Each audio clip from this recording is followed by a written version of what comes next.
L'histoire du cultivateur et de ses 3 enfants. C'est l'histoire d'un cultivateur qui, dans sa jeunesse, travaillait la terre aux côtés de son père.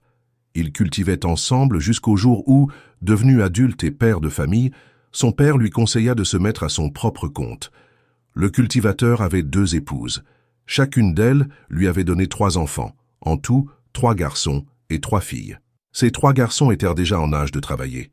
Dès que le père l'autorisa à voler de ses propres ailes, il entreprit de créer son propre champ avec l'aide de ses fils. Il avait une préférence particulière pour le maïs, qu'il cultivait plus que toute autre céréale. À cette époque, le monde n'était pas aussi peuplé, et l'on prenait le temps de bien nettoyer les terres avant les semences. S'il y avait des arbres gênants, on les abattait. Près de son champ, il y avait un grand arbre de néré qu'il trouvait encombrant. Il hésitait à l'abattre complètement, car cela demanderait trop d'énergie. Il se contentait donc de couper quelques branches de temps à autre.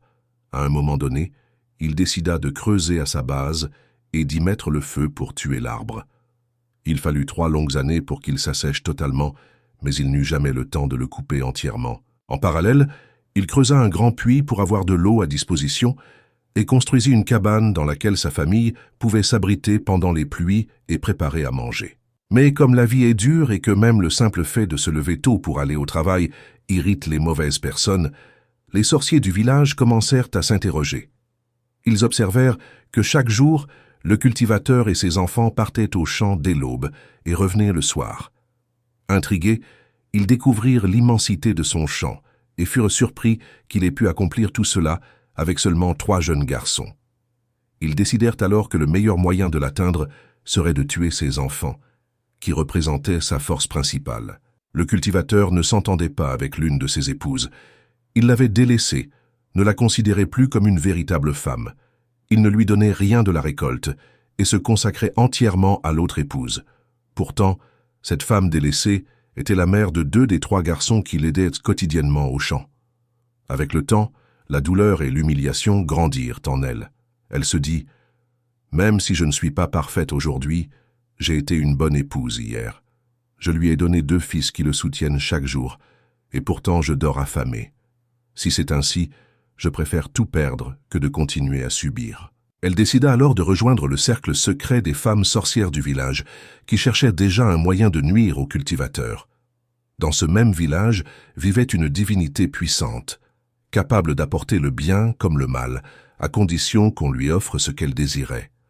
Les sorcières se rendirent auprès de cette divinité pour lui confier une mission, faire en sorte qu'il ne pleuve plus dans le village pendant un certain temps, et même s'il pleuvait, que la zone du champ du cultivateur soit épargnée. « Il ne connaît pas la valeur des femmes, qu'il en souffre, » disait-elle. Cette année-là, le cultivateur avait semé plusieurs hectares de maïs, qui commençaient à bien pousser. Mais la pluie devint rare, et quand elle tombait, son champ restait sec. Les cultures commencèrent à se faner. À un moment donné voulu, les sorcières du village retournèrent voir la divinité pour demander une pluie abondante qui tomberait de 20h à 4h du matin. Le jour venu, la pluie tomba sans discontinuer. Cette nuit-là, le roi du village fit un rêve étrange. Il y voyait un grand malheur s'abattre sur le village, sans pouvoir en identifier la cible. À la fin de la pluie, il convoqua en urgence le crieur public et lui ordonna d'annoncer que tous les villageois devaient se réunir dans la cour royale. Personne ne doit aller au champ ce matin. Un malheur rôde. Le message parvint à tous. Le cultivateur, ravi de la pluie tombée, décida néanmoins d'envoyer ses 3 fils au champ pour évaluer les dégâts. Il leur dit « Je vous rejoindrai après la réunion chez le roi. Voici les instructions pour la journée. » Obéissant, les enfants partirent dès 7h du matin. Ce furent les seuls à quitter le village ce jour-là. Arrivés au champ, ils se mirent au travail. À midi, le plus âgé demanda à ses 2 frères d'aller chercher de l'eau au puits et du bois sec. Lui, il s'occuperait d'allumer le feu avec les quelques branches sèches restantes dans la cabane. Le premier alla au puits. Avec la pluie, le puits était plein, mais sans qu'il ne le sache, une sorcière l'y attendait. Dès qu'il plongea la calebasse dans l'eau, une force invisible le poussa. Il tomba et se noya. Le second partit chercher du bois. Tout était mouillé, sauf l'arbre de néré.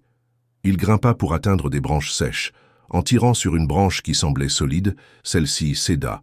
Il perdit l'équilibre et s'écrasa au sol, mort sur le coup. Le grand frère, ne voyant pas revenir ses cadets, tenta de faire le feu seul.